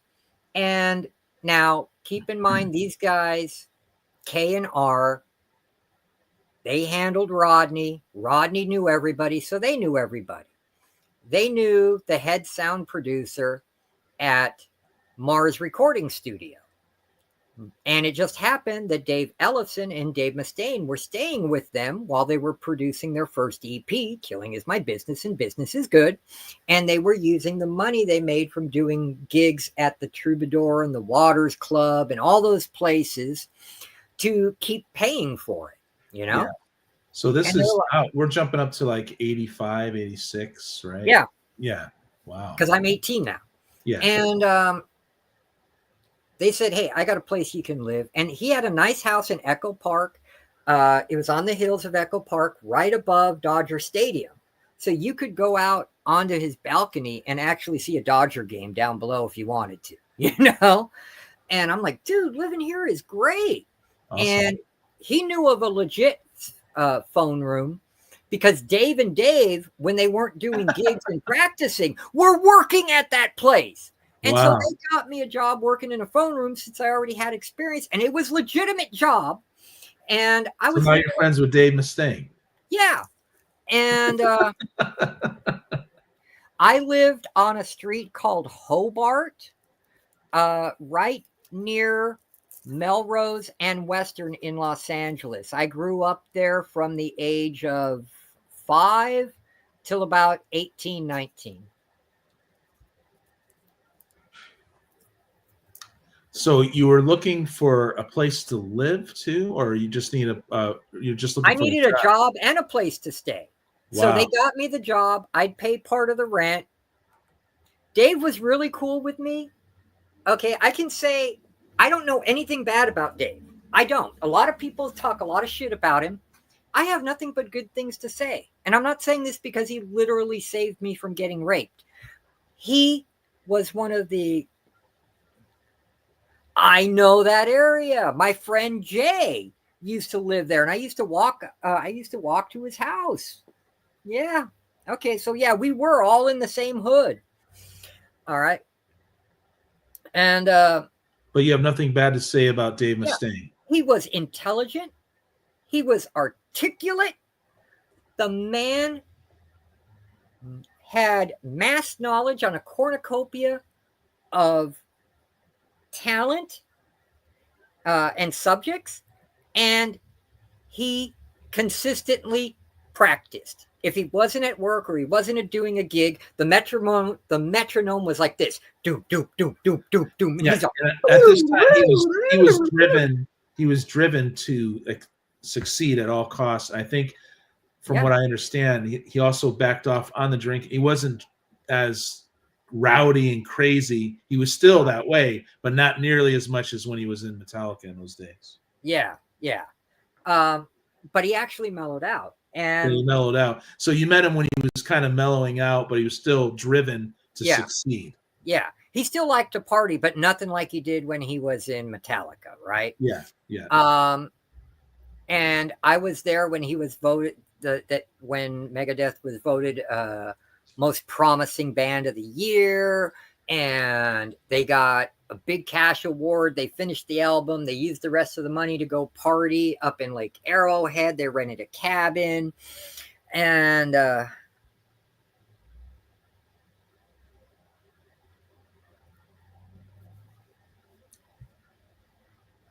if I was wondering if the gig you played, what? Yes, yes, the Anti Club. Yes, yes, yes. That's where all Oh my hell broke God, loose. girl, we're in the same hood. Yes, thank you. Yeah, right there on Melrose and Normandy. Yeah, right at the bottom of because Normandy was like a big street, but it was a hill going up and then down. And then at the other end, the down part, that Melrose, it crossed Melrose. And right there on the corner was the Anti Club, man. And that's where all hell broke loose in that earlier Yeah. story you told.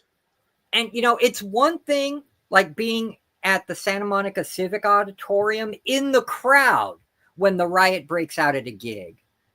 Yeah. You know, I might have known you. I'm serious. I'm serious, Cleo. I might have known you. This is so awesome. Yeah, internet is it's wonderful, isn't it? I've changed a lot since then. I am conservative. I am Christian. Yeah. So I all mean, this was 40. All this was 40 years ago, you guys. yeah. I mean, I'm almost 60 this year, so I'm Yeah. a totally different person. You look great. You look great. Well, thank you. I like to believe Jesus gave me back the years I squandered on heroin and all that other crap. I know we skipped a lot of crazy stories. Yeah. Well, I got to save stories. Okay, Rodney. Okay, I don't know if you guys knew this, but Rodney Bingheimer. Here we go. yeah, we're going to talk about Rodney. He knew all the bands before they got big. Yeah. No, he helped make these bands that we all love now. Like now, it is who a loves alternative rock. And all of that earlier punk, all the way to alternative rock of the 90s. Same here. Same here. You know? Same here, Greta. I was too. And what ended up happening is, and I'm going to tell this story in the next episode, guys. I Okay. promise. We're gonna finish up. Well, the Dave Mustaine we got to get to, but we'll Yeah, pause that one. Okay. I I got to share this. Okay. Everybody knows that before they made it big, Jane's Addiction, Fishbone, and Red Hot Chili Peppers all used to practice together. They were all friends. Really good. Really good. I probably know Bishop. I bet you Bishop was one of the hangers on with us. He was one of the neighbor guys. I met one guy, I didn't know his real name. We just called him Monster because he had all the crazy hair. He loved a lot of the same obscure stuff like Captain Beefheart that See, that that's not so, Rodney did. yeah. And he would play us. They would go back and forth over the more obscure Captain Beefheart albums they had, and Awesome. who had the better live Alice Cooper album, whose was in better condition, and all this stuff. It's crazy. But he took me to one of the houses that they practiced at, which was actually in my neighborhood. Now, my side, okay, Western was the main drag. Okay, Western Avenue went all the way down through Watts. It went into Long Beach. Okay, in San Pedro, it was a main drag, Western Avenue, and all the way up into Hollywood and led right into the Griffith Park area up to the Griffith Observatory. But it went far down too. My side was pretty residential and houses and stuff. Once you crossed the other side of Western, didn't matter what part you were on, it got kind of bad. There were abandoned houses. There was a lot of blight, rundown apartment buildings and stuff. One of the abandoned apartment buildings is where Perry Farrow and Janes and and Flea and Andy and the Red Hots and Fishbone would practice for free. And Rodney paid for the electricity to be on for them to practice because he knew they were going to be big. And he kept pushing them to get an album going. Because it's like, look, you cut an album, I'll get you airtime, you'll get groovy. DS, good to see you. And, okay, everybody's tripping out. Yeah, it was a jam house. Jeff, and that was nearby where you lived? Huh? Yeah. That was I didn't even realize it. It was like I could literally walk to that house if I wanted to. But if they didn't know you or you weren't with someone that was known, you weren't allowed. They had people outside that kept you out. And if you wouldn't leave once they asked you to leave nicely, it wouldn't be good. Right. And it was crazy. I mean, I can say this about Perry Farrow. He is just, or back then, he was just as weird as you frickin' think he was. Okay. All right. And it didn't help that he was on the stuff at that time too. But then everybody was on something back then. It didn't matter if they were snorting something. It didn't matter if they were shooting something. Everybody was on something. Right. And Jeff knows about jam houses because I'm sure he busted quite a few of them in New York. They had them out here, and that was one of my regrets. I never got to see the New York scene because I heard the New York scene was a lot better than our scene. It didn't have the anger and hatred. There was more unity for the different types of punks.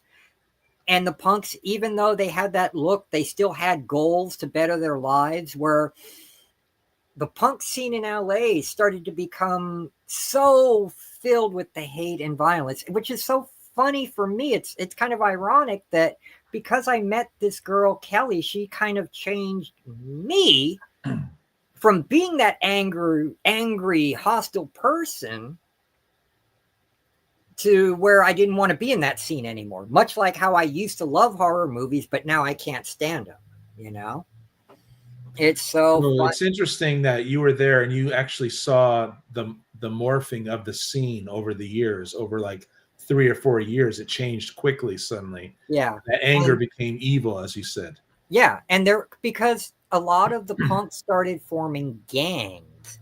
Like one of them that I remember, one of the biggest gangs, was Los Angeles Death Squad, or they called themselves the Lads. Yeah. And then another one was Venice White Boys. Um, and punkers were always getting beat up by all kinds of gangs too. So they formed their own. Like Stoners Trece was beating up on them, which was a bunch of stoners that formed a gang. Everybody beat up on everybody. That stuff you see in SLC punk, that was mid to late punk scene where it was just people fighting. Like Romper Stomper in Australia or whatever that. Yeah, that's the beginning of the scene was nothing like that.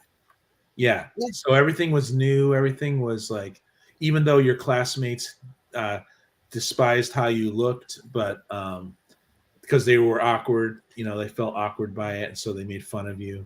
But it wasn't this all breaking out into the gang scene that it actually did, and the rioting started to be and all. Yeah. The whole vibe changed, and once you did that one gig, right, with that was it, Red Scare. And that was the that's like a twist of fate, isn't it? Yeah, that was the first time I wasn't part of the riot. I was going to be rioted on. And that's what I was saying earlier. It is totally different. Yeah, I never heard of HDP. I have to be honest, but by that time I had moved on to the alternative and ska scene because of Kelly. And I won't say her last name. I'll just say Kelly, and just like I will never say K and R's name, I'll just use K and R. But I do have stories about R's brother, who was a thief, and I should have never met him. That's all I'll say. But those are stories for another time. You want to complete the Dave Mustaine story, or do you want to save? Oh yeah, no, I'll tell this. It's a true story. I told it on your show once before, and I will never say anything bad about Dave, and I love him with all my heart to this day. I was in the house. He went to go pick up some chick he was seeing. I think she was a maid. And either she worked for Bob Dylan or worked for someone famous, and he was going to go meet this person while he picked her up from work. Yeah. And there was a well-to-do neighbor next door, just happened to be gay, and had a younger boyfriend. And I didn't know they were into really degenerate stuff until later, okay? But the younger guy comes over and says, "Hey, are the Daves here?" I'm like, "No." "How about Mars?" "No, just me. I just got home from work." You were roommating with them at this time. Yeah. So you needed a place to stay, and they let you stay there. Is that what happened? Yeah. And they got me a job at a legitimate phone room so I could help pay rent too. So these are cool guys. Yeah, they were awesome. They got me a job and they saved my life. Because no, you're getting to the story where they saved your life, but they actually gave you a place to live before that. Yeah, they gave me a place to live and gave me a job. Wow. Because they worked at the same phone room. Okay. Yeah. And I got stories about the guy who ran the phone room. Okay, because this goes back to me being into the art scene at the time and trying to pencil and ink and do illustrations and stuff like that. And anyway, I'm digressing. So many stories. It's all just rushing through my head. All right, we'll after this. This is going to be the last story, and then we'll do a part 2, guys. Okay, awesome. And he comes next to me, and I was still wearing my spike bracelets, because that was just jewelry for punkers back then. Even though I was more of an alternative guy. Right. Okay. He's like, "What do you wear those for?" I'm like, "What do you mean? I like them. It's what I wear." I had a t-shirt, jeans. I had my creepers on because that's what I wore. I still have creepers to this day, by the way. I could go grab them out of the bedroom and show you guys. I still love my creepers. Maybe next time, huh? Yep. But he starts grabbing me by my arm. This guy, okay, so this guy shows up at the place where you're staying. Dave Mustaine gave you a place to stay and a job. You're staying there. they're not there. Dave and Dave are both gone. Yeah, And then and this the guy guy, who actually owned the house, which was the guy who ran the Mars recruiting studio.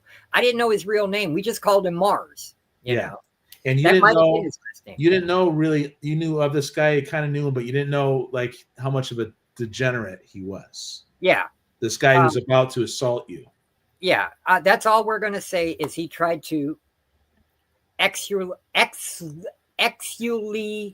assault me, and I was able to kick him off of me, and I must have hit his nuts because he kind of grabbed him, and he's heading out the door, and he said, "You better not tell anybody." Fuck you! I'm telling everybody as soon as they get back. That's what I'm thinking in my head. Yeah. I'm just looking at it, and I'm kind of bruised up. I got marks on me from where he's grabbing me and trying to rip up my shit, and Dave and Dave come home, and they were with Mars, and they were actually at the studio. The girl flaked on them, so they went to record a track, and it was like maybe 45 minutes after that situation happened, and I'm like, Dave, and it was Ellison, and this is why I can't believe Ellison was accused of messing around with a minor on the internet, because he was the one who sat down and said, Jim, what happened? And Dave Ellison was so cool and calm and collected, and I'm still in shock.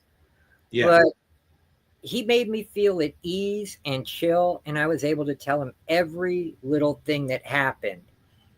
And he said, Dave, to Mustaine, because Mustaine was putting their guitars and stuff in their bedroom and all that, And he's like, you need to get out here. And he's like, what? What the fuck, man? Because he was always like that. He was intense. He's fuck, what? That was just Dave Mustaine. And Ellison said, Jim, I want you to tell Dave exactly every detail you just told me. And I did. I told him about how the guy knocked on the door. I let him in. He asked for you guys. He asked for Mars. Nobody was here. I went back to sitting on the couch reading the book, listening to K-Rock. And like that song by Pixies, this is the only way I can make a joke out about it, but it is no joking matter, is buy me a Pepsi, buy me a Pepsi. Then he tried to molest me in the parking lot. There were some, yeah. And he sat there. They looked at each other, looked at me, looked at each other again. After you told them, right? Yeah. And he says, you sit right here on this couch. Don't move. We'll be right back. I'm like, Dave, don't do anything. It's like, shut up. We'll be right back. Yeah. About a half hour later, they come back in, knuckles all bloody and bruised. It's like, wow, you're not going to have that problem ever again, Jim. And when he can walk, he'll be over to apologize. Wow. And sure enough, 4 days later, he came over. This eye socket was all black, still swollen. His mouth was sticking out on the other side, all swollen and fucked up. And I'm sorry, I'm so wrong. I'm like, whatever, dude. I don't ever want to be around you again. Yeah. Yeah. And wow. I love them to death. The only you love Dave. You couldn't believe they did that for you. Yeah. Right? The only other being who would do something like that for anyone is Jesus Christ. Okay. Right. Yeah. But these guys are regular Joes, and they did that for me. Yeah. And they still asked about me even after, like, once they found out I got married, they were like, through R&K, because they knew I kept in touch with R&K. Yeah. How is Jim? How's he doing? Is he getting along with his wife? Everything okay? Yeah. And tell him to email us, and we'll send him backstage passes anytime we're in town. He can come see us, hang out, blah, blah, blah. Dude, that was the coolest thing. Sure. Like, Dave gets the worst rap ever in the music industry because of his Metallica days or being so opinionated. But the man was an incredibly intelligent and down for his friends. Yeah. know? Yeah. He's a So, standing dude. yeah.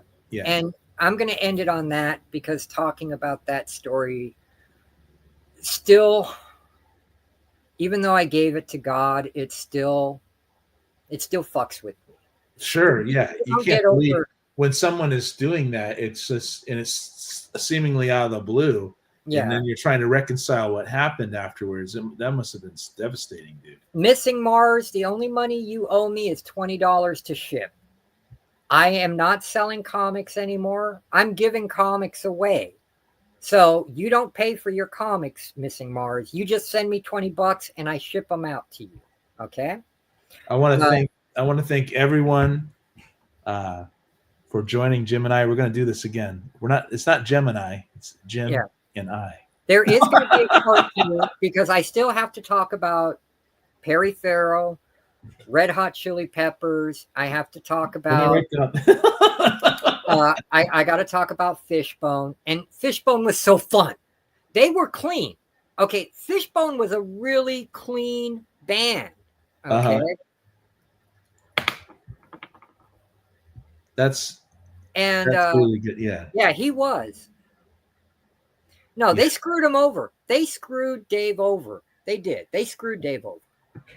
Plain and simple. I'll never love Metallica, and they stole the first 8 songs that he wrote for him on their 2 EPs, and that's why he had to sue them and get his money and rights for those songs. Yeah. 4 Horsemen, Ride the Lightning, all that. Creeping Doom. Creeping Death. Yeah. Creeping Death. Creeping Death. Yeah. Sorry, I got H.P. Lovecraft there for a second. But yeah, I love Dave. And yeah, you're right. When you talk about the trauma, you kind of relive it. And even though it's 40 years in my past, it is still traumatizing. Yeah. I didn't care that the Filipino gang was after me. I only cared because of what they did to Kelly. Sure. Kelly was my lifeline. Kelly made me a better person. Just like my wife. God sent my wife, no matter how crazy she drives me sometimes, and God sent my son to make me a better man. That's beautiful, man. And I only hope I can live up to half of the man I'm supposed to be and still follow. You're doing great. You're doing awesome, man. And we'll get into that. And yeah. But you're doing just fine. Even though there was so much bad in that. Oh, and I didn't tell you guys about the time I ran away with a 25-year-old punk rocker, and I was only 16. 25-year-old punk rock chick. We're going to do part 2. I'm going to rename this part 1, you guys, and then we're going to do part 2. You're going to love it. You're going to love these stories. They're crazy. Dude, cool. I wish you would only just do the 20. I'm not going to. Dude, I am giving it away. Like Andy says, give it away now. So Greta says, has been talking to you. She says, I've been there too, Yeah. And and she feels the same way. Yeah. Best thing I could have ever done, Greta, is get the hell out of Los Angeles. Best thing I ever did. I live out near Palm Springs. Okay, I'm about 45 minutes from Palm Springs. And other than there being an influx of homeless because they're paying bus tickets from LA to ship them out to my town, it's pretty decent out here. I only had one bad encounter, which I talked about in a video. Aaron knows it. I'm not going to bring it up or talk about it again. That's a very hard thing. And that's when I discovered Jesus Christ, because after that incident, I shouldn't be here. Only by the grace of the Lord Jesus Christ am I still alive, and I became a firm believer. I was almost like an old school rabbinic Jew. I believed old school God, right? Yeah. Jehovah. And I believed the law of Moses, but I had a problem with the New Testament. And no, after what I went through, Jesus saved me. Jesus. And I learned no more eye for an eye. Love thy neighbor as you love thyself. Yeah, that's the important stuff. 7 times 70 times 70, And that's the important stuff. Yeah. because he changed it all. He put it upside down. Yeah. Jesus was awesome, man. I love him. Yeah. And he even went after all those rabbinic Jews and told them, yeah, you know the letter of the law, but you don't get the spirit of it, man. Yeah. And also our friend Kat with a K is here. Lady Braven, thank you so much. Thank you. I If you do. guys rewatch this too, we're gonna close this up. Greta, thank you. That was awesome. You connected with Jim and Damien. Thank you everyone for being here. I am going next week though. Next week I'm doing a listening party. It's going to either be a Friday or Saturday. I haven't decided what. It's going to be awesome, guys. It's going to be great. And before we leave, I'm gonna share this with you guys here. Oh, I just want to say, if I may, Aaron, and it's, people may think I'm biased because you are my good friend, but his music is awesome. And I only heard one track that he used as an opening for one of his videos. If you like Dream Academy, if you like Early Joy Division, if you liked experimental Brian Eno stuff, you know, Thanks, man. you're going to love Aaron's stuff. That's Awesome. all I'm going to say. Love you, Jim. So, I'm just a dork with a laptop, you guys. And, but I've been working on this universe because David Lynch told his fans to create your own world. So every song ties into to each Amen. other, and it starts down here. And I'm going to redo a lot of what I started years ago because I know what I'm doing a little bit better, I think, than then. So, but now what I'm going to drop next week is called Discarded Time Path Obsolete Report. And right now, you can go to any one of these songs, and I tell you what instruments I used. And I'm a big fan of Brian Funk and Ableton. I also, each song ties into the other song. So this song's about Ripley Cates, in other words, and you could click on this and you can go to the one that was before the story, or you can go all the way to the start of the story, which is down here. So it's a big undertaking. I'm kind of crazy for doing this, but I blame Bob Pollard, Guided by Voices, and I blame David Lynch as well. I'm going to redo a lot of these and get them ready for streaming, and so that's next week. So if you guys want to join me for that, it's going to be fun. Listening party. I'm going to simulcast. I'm going to do the Facebook thing. I'm going to do the YouTube thing. I'm going to do the Bandcamp thing, and I'm going to hold up, visual stuff and act like a dork. And I really hope you guys show up for that. And I was just going to say, if I may, yeah, thank you, Greta. I'm glad you like me. I'm just so happy to meet someone else from the old stomping grounds who actually got out of the scene as well and survived. Okay. So yes, praise Jesus for you as well. May he bless you and keep you protected. Missing Mars, dude. Oh, and I just want to say thank you to Aaron, not because he lets me get on here and talk to me, but Aaron is a true friend. I mean, he has my phone number. I don't talk to people on the phone. We're all like loners. That's what I'm finding out with this whole YouTube journey is that, I never expected that it turned out to be what it is. A lot of us are just loners and we have a lot in common with each other. And now we're actually like pals and stuff. Yeah. And truly amazing. Yeah. And, my wife and I are looking at, thanks to her dad, 2 houses up in Twin Falls, Idaho, which is right by Tat's neck of the woods, Oregon, and not too far from my main man, Eric. Yeah, you're one of my main men for sure, Jim. I love you. Man. I mean, I'd be able to drive and see 2 people I love to death. And I don't mean in some weird depraved way like that guy tried to do to me. I mean in friendship, Yeah.